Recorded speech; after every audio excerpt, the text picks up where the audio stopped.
Hey there folks, so welcome to Spectrum Pulse. We talk about music, movies, art, and culture. And today we've got another unscripted movie review. This time we're going to be talking about the newest film from Kathryn Bigelow called Detroit. I'll be very honest, I've been putting off this review for some time now. The movie dropped in late July. It's already been branded as a box office flop, and we'll get into the reasons why that doesn't surprise me in a little bit. And I've been putting this off not just because I've heard some rather mixed reviews on it beyond the initial realm of critical acclaim, but also because I've got a bit of a connection to Detroit that you guys might not know. See, all my extended family, while I live in Toronto, they live in the city of Windsor, which if you know geography at all, is right directly south, right across the river from Detroit. So when we talk about the Detroit Riots that happened in the 1960s, I have relatives that were literally working in Detroit at that time of those riots. Now, if you even go further than that, my first exposure to hip-hop was literally Detroit hip-hop. And yes, I know, it's Eminem. That's not surprising given that I'm a white guy. But at the same time, the hip-hop that I explored after that from Eminem,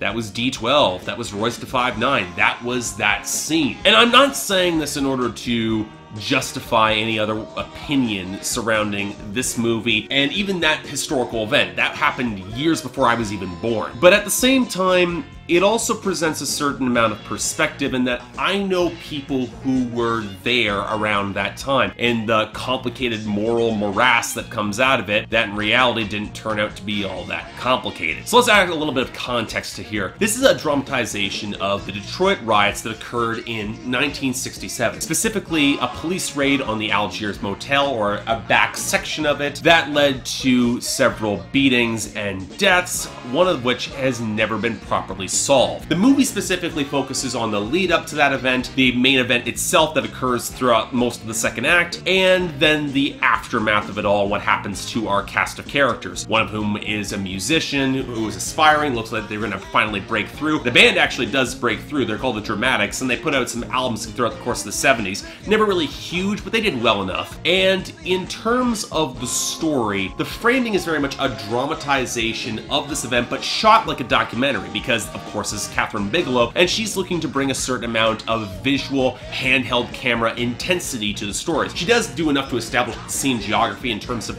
how this is all supposed to come out, but at the same time, she's looking to intensify the certain feelings, driving home that there was an injustice that was committed here, a grotesque excuse of police brutality that is ultimately linked to a deeper held systemic racism within the police system. Here's the thing. There's an element to the framing of this movie that drives me off the wall. Beyond just simple structural issues, which I will be getting to in a second, the more I watched this movie and the angrier I got as the film proceeded, the more I started asking the question why this story was being told and what it was ultimately looking to say about the events in Detroit, beyond just holding a more of a bird's eye view and saying this was a thing that happened and oh by the way it was bad. A big part of this comes down to Kathryn Bigelow as a director herself. Now, I've seen The Hurt Locker. I honestly was not crazy about it. I like Zero Dark 30 a little bit more, but again, that was more anchored in a really strong lead performance. Detroit, on the other hand,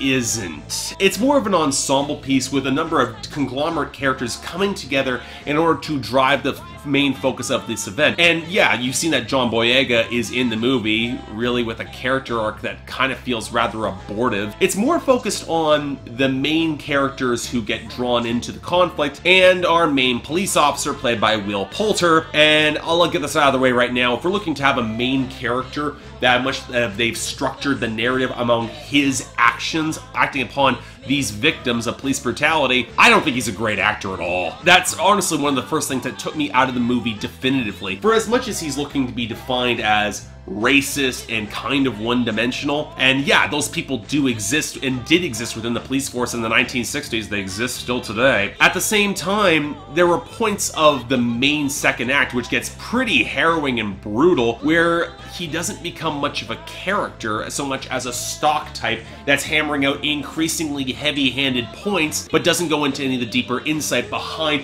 what would make a person like this act like who he is beyond just I'm following orders. Because there's a level of sick brutality that comes into this film that doesn't otherwise feel justified. And part of this is a function of the structure, and part of this is a function of the filmmaking. When you have very much of a documentary handheld style and able to put it all forward on camera, this is a thing that happened. Not looking to take really much of a side when it comes to the narrative, it can feel, well, in the lead up to the whole riot scene, it can feel a little bit distracting because it does play with some of the both sidesisms without making much of a real point surrounding civil unrest. But when it gets to the actual injustices that occur at the hotel, the increased distance that comes with the framing makes that main Will Poulter character feel even more cartoonish as a result. And when you function them around a bunch of other characters who really do not have a lot of definition in between the lines, it leads to moments that feel uncomfortably like it's trying to make a broader statement, but it's undercutting itself. A part of this also comes with the function of the narrative, and that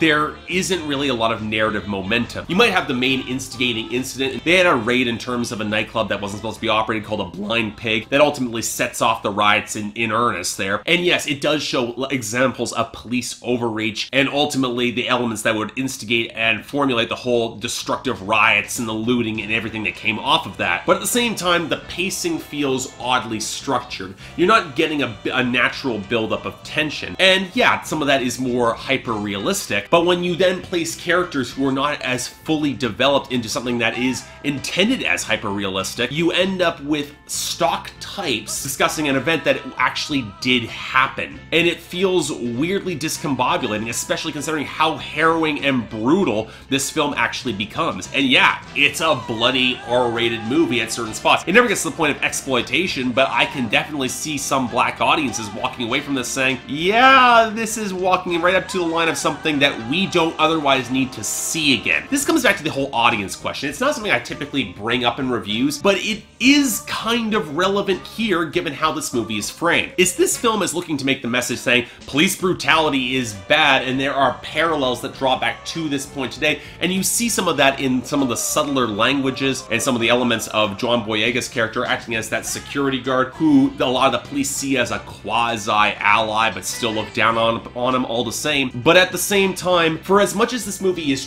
trying to hammer some very heavy-handed dialogue points, if you go to a lot of the audience who would primarily be watching this, it seems to be marketed to people who wouldn't otherwise know that police brutality and systemic racism is a thing. And I'm not sure it draws the parallel strong enough to the present day to hammer that point forward. Oh yeah, this is still happening, and we're just now seeing more of it because everybody's got a camera. It hurts the narrative when you also have characters that are as thinly sketched as they are. You expect these characters to feel more humanized than they do, and not walking cartoon characters. And yes, I get that part of this is supposed to make somebody like me feel angry in terms of, this is not a feel-good movie. I totally get that, and I know that there's not intended to have an established arc, and that the downer ending is almost expected to, because of course these guys got away with it. But at the same time, is this a message that needs to be shown to black audiences who basically have already living with this? Is this a message that needs to be shown to white audiences? Because again,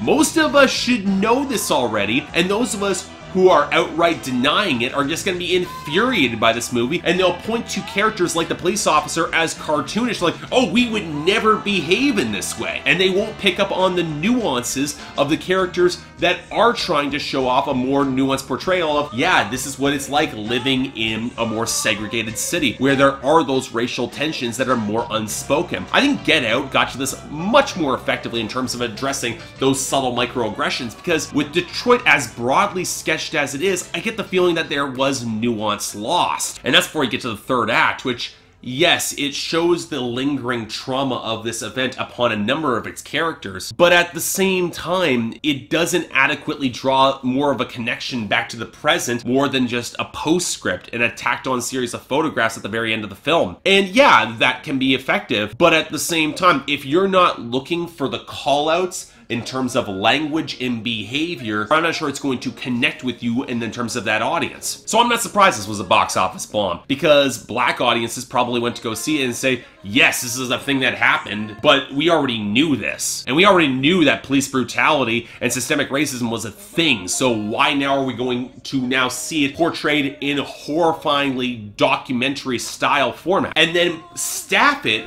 with people that aren't really fully fleshed out when they know they have lived it in that same environment. And again, I get that some of the emotions I feel toward this film are endemic because yes, this is still a thing that happened. And I get the overarching message, but it doesn't cut deeply enough. It doesn't dissect the characters, especially the white characters, more effectively to show what happens in these systemic systems. And while you will have the occasional cop call this out, or the cops who will all look the other way because again, it's not our business, which is only further showing that greater injustice lingering in that system. Good detail. I appreciated that, but at the same time, it's centered around a primary cast of instigating brutes. Yes, there is sometimes that people are just this banal and evil, sure, but at the same time, there could have been more here to drive forward that point that there is that parallel today and not feel as thinly sketched as it is. I kind of wanted to like this movie. I had hopes that it would come together, but I think Kathryn Bigelow and her collaborators were just not the right people in order to make this movie, especially